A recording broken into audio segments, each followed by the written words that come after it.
আসসালামু আলাইকুম সুপ্রিয় দর্শক মণ্ডলী। আজকে আমি যখন কথা বলছি তখন 18 সেপ্টেম্বর 2024। আজকে সেনাবাহিনীকে ম্যাজিস্ট্রেসি পাওয়ার দিয়ে মাঠে নামানো হয়েছে।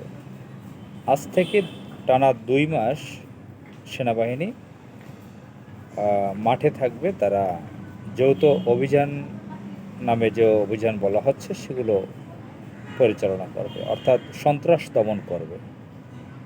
সন্ত্রাস, চাঁদাবাদী ইত্যাদি ইত্যাদি তারা দমন করবে।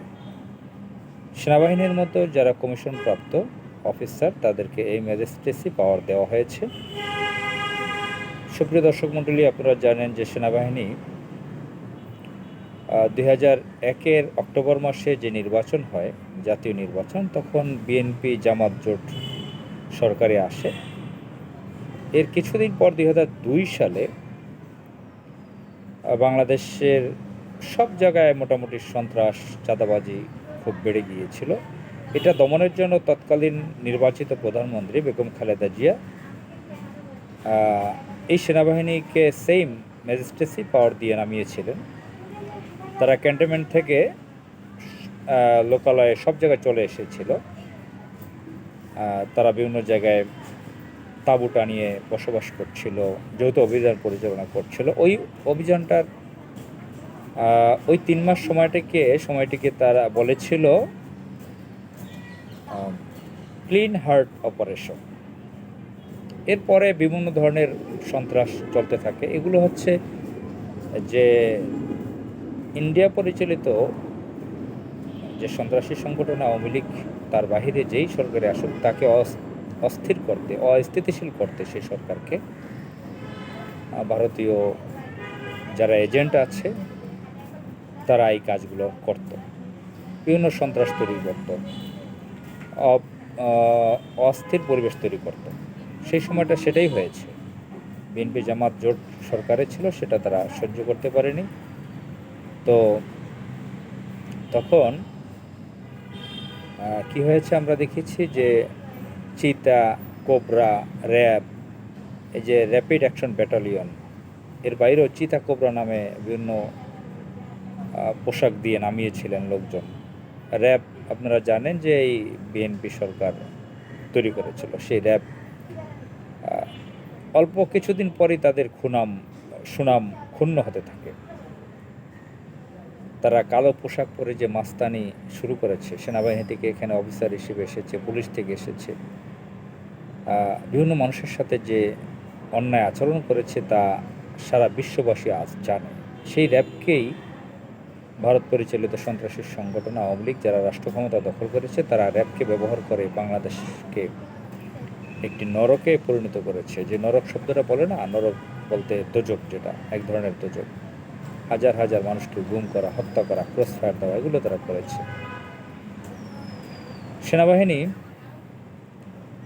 বিভিন্ন সময় নেমেছে। 111 সরকার, 111 সরকার যেটাকে আমরা বলি, সে 111 সরকারের সময় সেনাবাহিনী নামিয়েছিল।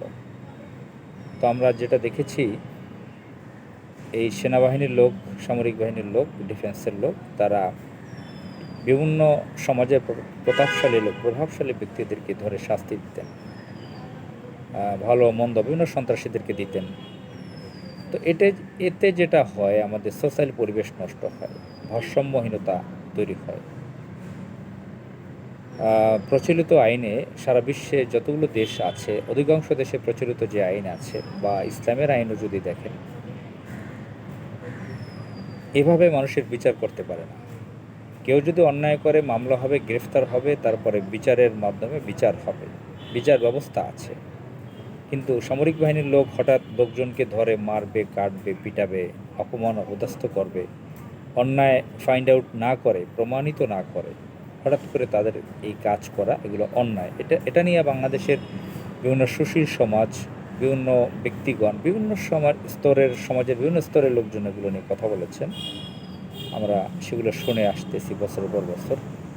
যারা মানবাধিকার রক্ষাকারী, মানবাধিকার নিয়ে কাজ করেন, সমাজ নিয়ে কাজ করেন, পলিটিক্যাল সায়েন্স নিয়ে গবেষণা করেছেন, স্টাডি করেন, সোসিওলজিস্ট, অনেকে এটা নিয়ে কথা বলেন।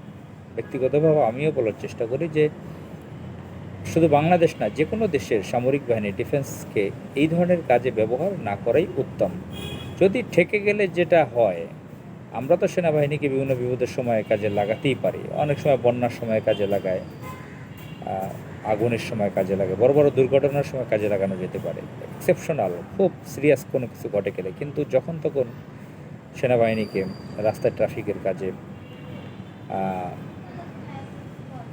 বিভিন্ন প্রতিষ্ঠানের প্রধান বানিয়ে দেওয়া, বিভিন্ন প্রতিষ্ঠানে চাকরি দেওয়া, সরকারি স্বায়ত্তশাসিত, আপনারা জানেন যে অবৈধ আওয়ামী লীগ সরকার এই 15-16 বছরে কী করেছিল। এর আগে থেকেই সেনাবাহিনীর লোকজন বিভিন্ন স্কুল কলেজের প্রিন্সিপাল, বিভিন্ন হাসপাতালের ডিজিটিজি, এটা সেটা ছিল। তারপরে এই 15-16 বছরে যেটা হয়েছে, সেনা অফিসারদেরকে, সামরিক বাহিনীর অফিসারদেরকে আনলিমিটেড সুযোগ সুবিধা দিয়েছে। লুটপাটের সুযোগ, করাপশনের সুযোগ সুবিধা দিয়েছে, বৈধ সুযোগ সুবিধাও দিয়েছে, গাড়ি বাড়ি প্লট, টাকা পয়সা। আর সম্প্রতি একটি লিস্ট বের হয়েছে, কয়েক ডজন সেনা কর্মকর্তা এই 15-16 বছরে এক একজনের শত শত কোটি টাকা, হাজার হাজার কোটি টাকা লুটপাট করেছেন, বিভিন্ন প্রকল্পের দায়িত্ব দিয়েছেন তাদের। অর্থাৎ এই অবৈধ ইন্ডিয়ান যে রেজিম আওয়ামী লীগ সরকারকে টিকিয়ে রাখার জন্য এই সামরিক বাহিনীকে কাজে লাগানো হয়েছিল, তারাও লুটপাটে মেতে উঠেছিল। এগুলো নিয়ে বিস্তর কথা বলার সুযোগ এখন নেই, সময় আমার নেই, আপনারা জানেন। তো এগুলো থেকেই সেনাবাহিনীর সম্মান ক্ষুণ্ণ হয়েছে, সামরিক বাহিনীর সম্মান নষ্ট হয়েছে। আজকে সেনাবাহিনীর বিভিন্ন অফিসারদের নাম ধরে গালিগালাজ করছে, বিভিন্ন অশ্রাব্য ভাষা অনেকে ব্যবহার করতেছে। এটা আমাদের রাষ্ট্রের জন্য একটা অসম্মানজনক।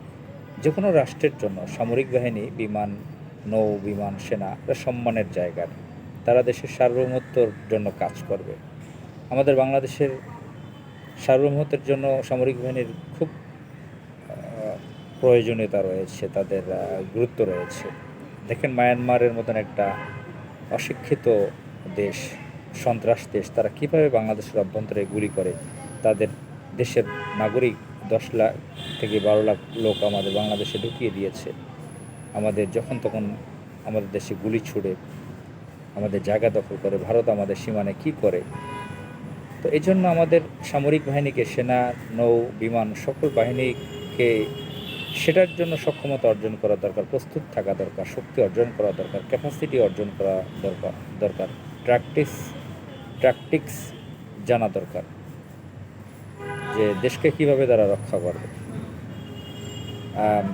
ইসরায়েলি বর্ডারে পর্যন্ত এরকম কাঁটাতারের বেড়া নেই, যেটা আমাদের ভারত বাংলাদেশের সীমান্তে রয়েছে। এখানে বাংলাদেশের মানুষের উপর কী ধরনের বর্বরতা চালায় ভারত, আপনারা জানেন। সুতরাং আমাদের সার্বভৌমত্বের জন্য এই বাহিনীকে কাজ করা দরকার। তারা যদি ফৌজদারি, এই ক্রিমিনাল বিষয় নিয়ে লোক সমাজে ঘোরাফেরা করেন লোকালভাবে, সামরিক বাহিনীর পোশাক পরে, তাহলে বিভিন্ন অপরাধে জড়ায়, সবাই তো এক ধরনের না। এবং ম্যাজিস্ট্রেসি পাওয়ারটা দেওয়াই একটা অন্যায় বলে আমি মনে করি। এটা নিয়ে যারা আইনজ্ঞ আছে, আইনের উপর লেখাপড়া করেছেন, অনেকে মন্তব্য করেছেন, লিখেছেন, কলাম আমি পড়েছি, জেনেছি, শুনেছি এই কয়েক বছরে। তো এটা আসলে আমাদের সামরিক বাহিনীর সম্মান নষ্ট হয়। আমি মনে করি যে পুলিশ বাহিনীকে গঠন করা দরকার সুন্দরভাবে, তাদেরকে সৎ ন্যায়নিষ্ঠ পথে চলার একটা রাস্তা তৈরি করা দরকার। পুলিশ বাহিনীতে নতুন নিয়োগ দেওয়া দরকার, তাদেরকে দিয়ে এই আইন শৃঙ্খলা ঠিক করা দরকার। সেনাবাহিনীকে সেনাবাহিনীর জায়গায় থাকতে দেওয়া উচিত, তাদেরকে আরও উন্নত হওয়ার সুযোগ করে দেওয়া উচিত। দেশের সার্বভৌমত্বের জন্য পররাষ্ট্র বাইরের দেশের সাথে কীভাবে লড়াই করবে সেই বিষয়ে প্রস্তুত থাকার জন্য। বুঝতে পারছেন আমি কি বলার চেষ্টা করছি? সেনাবাহিনী দিয়ে এই ধরনের কাজ না করাটা উত্তম বলে আমি মনে করি। আসসালামু আলাইকুম।